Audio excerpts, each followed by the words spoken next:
திருச்சியைச் சேர்ந்த செதார் மற்றும் தனலட்சுமி ஸ்ரீனிவாசன் ஆகிய 2 மருத்துவக் கல்லூரிகளும் கிட்னி திருட்டில் ஈடுபடுகிறது என்ற தகவல் ஆகஸ்ட் 2025 ஊடகங்களில் வெளிவருகிறது. சுகாதாரத்துறை அமைச்சர் திரு மா சுப்பிரமணியம் அவர்கள் ஒரு விளக்கத்தை கொடுத்தாரு பாருங்க. அதாவது மனித உறுப்புகள் திருடுறாங்க அப்படின்னார். திருடுங்கிறது யாரையாவது ஒருத்தர் தெரியாதனமா போய் படுக்க வச்சு அவருக்கு தெரியாம கிட்னியோ லிவரோ எடுத்தா அதுக்கு பேர் திருட்டு. இது முறைகேடு. இது கிட்னி திருட்டு அல்ல, கிட்னி முறைகேடு. ரெண்டுக்கும் என்னையா வித்தியாசம்? திராவிட முன்னேற்ற கழகத்தின் மணச்சநல்லூர் எம்எல்ஏ கதிரவன், நான் ரோல்ஸ் ராய்ஸ் கார் வாங்கணும்னா ஊரில் இருக்கிற அத்தனை பேரோட கிட்னியை திருடினா தான் முடியும். எங்க அப்பாவோட ரோல்ஸ் ராய்ஸ் காரோட விலை தெரியுமா? அது 14.5 கோடி. 2 லட்ச ரூபான்னு வச்சுக்கிட்டா எப்ப நான் ரோல்ஸ் ராய்ஸ் பண்றது? திருப்பூட்டூர்ல இருக்க எல்லா கிட்னியும் தானமாக பெறுபவர் அந்த கிட்னிக்கு கொடுக்கக்கூடிய தொகை எவ்வளவு தெரியுமா? 80 லட்சம் முதல் 1 கோடி. எஃப்ஐஆர் போடுறது தானே, ஆனால் தமிழக அரசு எஃப்ஐஆர் போடவில்லை.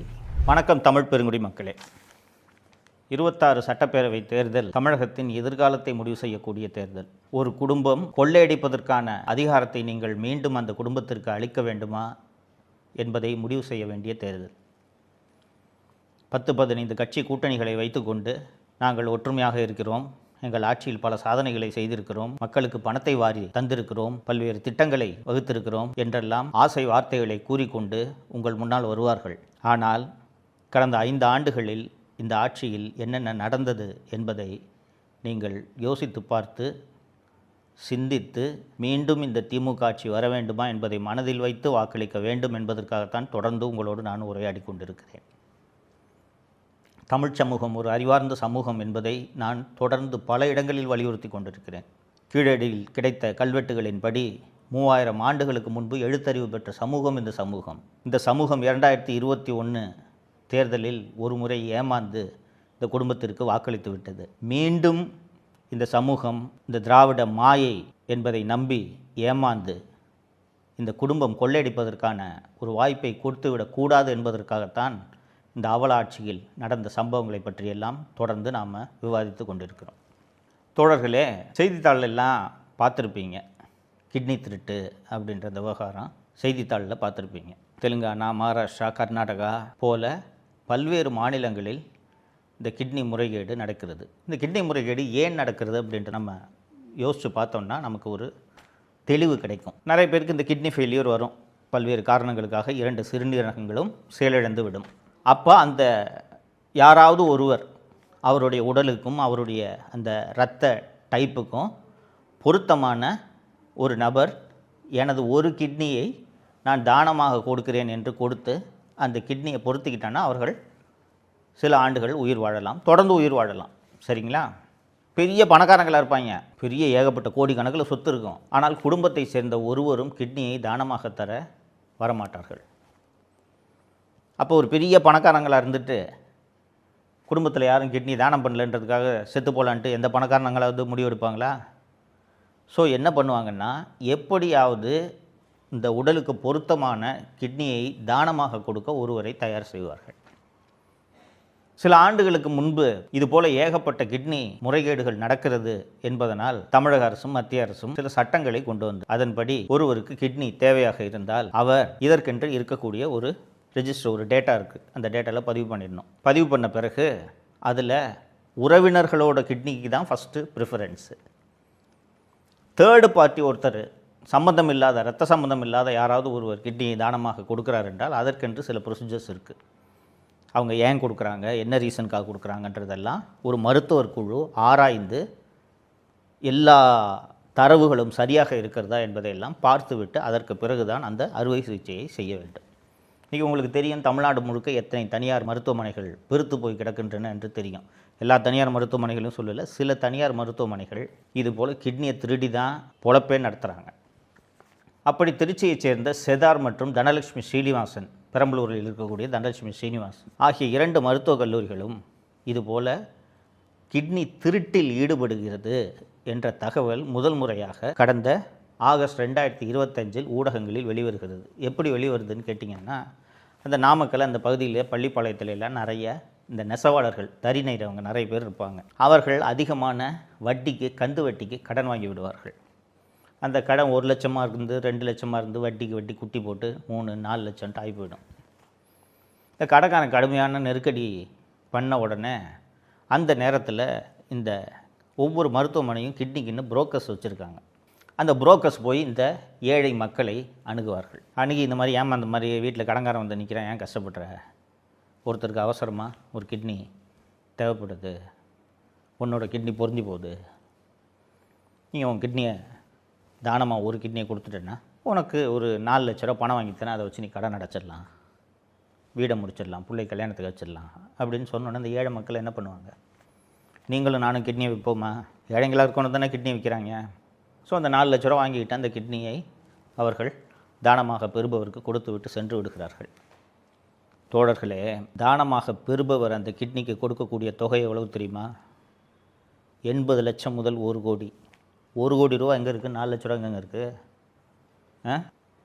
நண்பர்களே, இந்த விஷயம் ஊடகங்களில் முதல் முறையாக கசிய தொடங்குகிறது. ஒரு பெண்ணை வந்து இந்த மாதிரிங்க 3 மாதம் முன்னாடி என் கிட்னியை நான் தானமாக இந்த மருத்துவமனையில் கொடுத்தேன், எனக்கு 4 லட்ச ரூபா கொடுத்தாங்க, ஆனால் பார்த்தா 80 லட்ச ரூபாய்க்கு அந்த கிட்னியை யாருக்கோ கொடுத்துருக்காங்கன்னு எனக்கு தெரிய வருது, என்னை ஏமாற்றிட்டாங்க என்று இந்த பேட்டி ஊடகங்களில் வருகிறது. இது வந்ததும் தமிழக காவல்துறையை பற்றி தெரியாதா, தமிழக அரசை பற்றி தெரியாதா?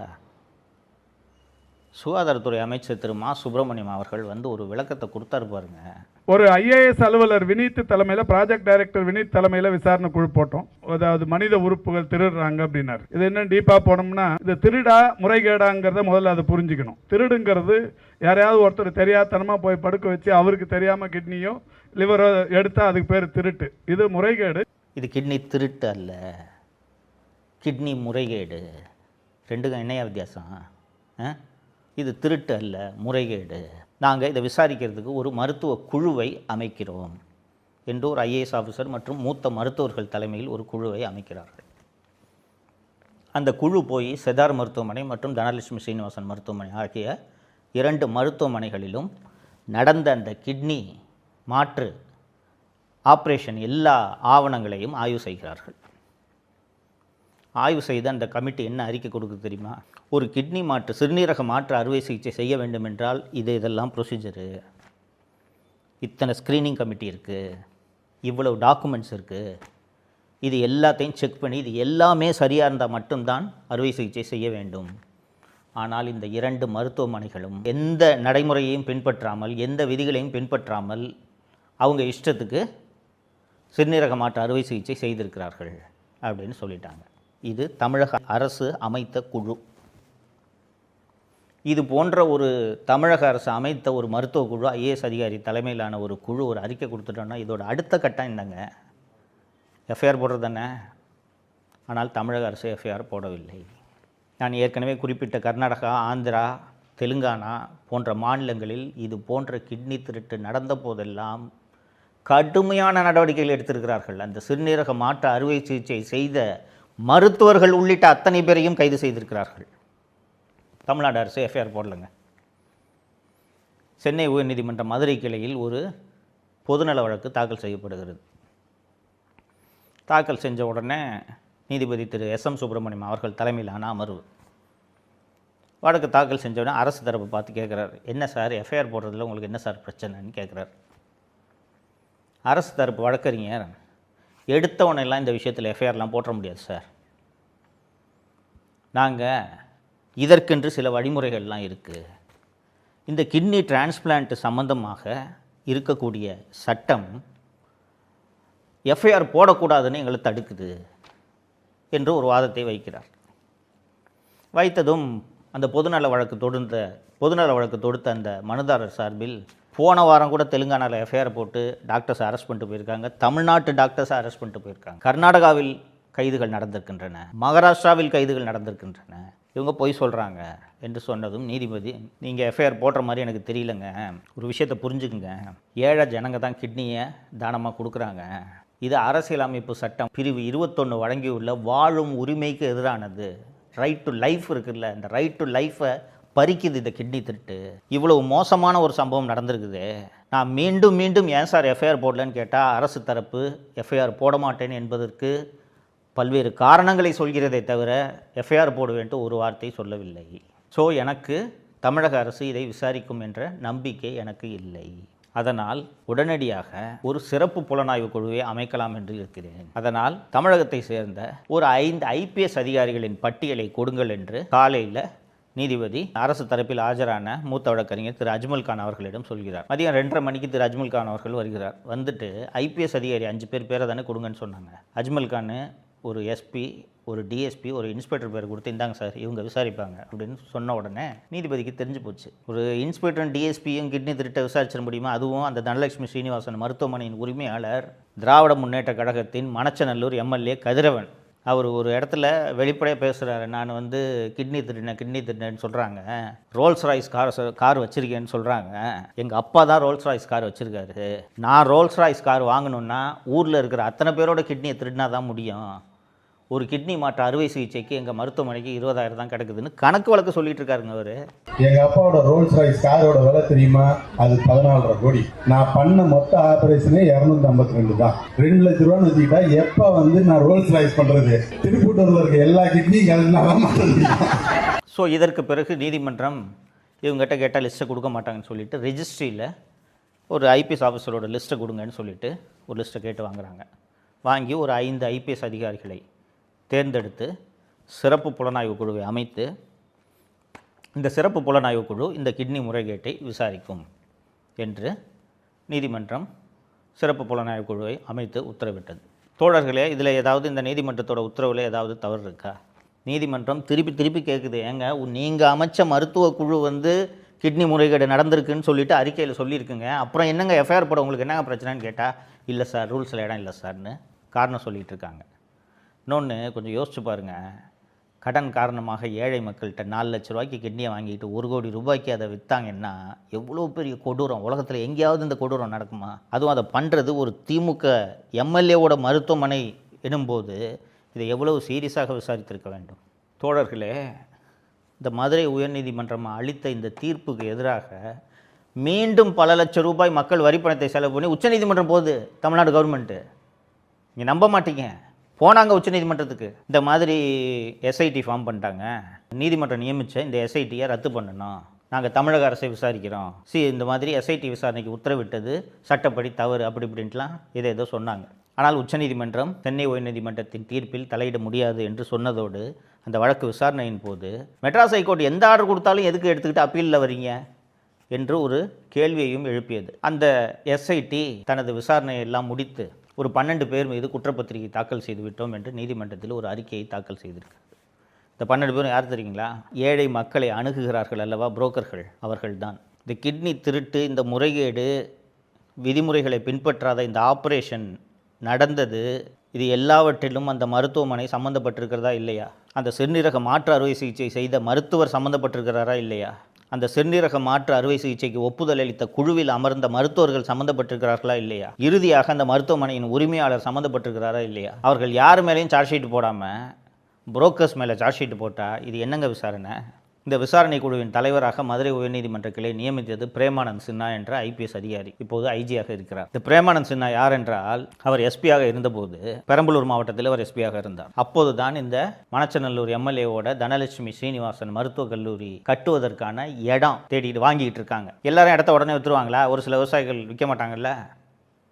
அந்த மாதிரி நிலத்தை விற்க மறுத்த விவசாயிகள் மீது பொய் வழக்கு போட்டு அவர்களை மிரட்டி தனலட்சுமி ஸ்ரீனிவாசன் குழுமத்திடம் நிலத்தை விற்க உதவி செய்தது யார் என்றால் இந்த பிரேமானந்த் சின்ஹா. அந்த பிரேமானந்த் சின்ஹாவை இந்த கிட்னி முறைகேட்டை விசாரிக்கிறதுக்கு ஒரு சிறப்பு புலனாய்வு குழுவின் தலைவராக போட்டால் விசாரணை எப்படி நடக்கும்?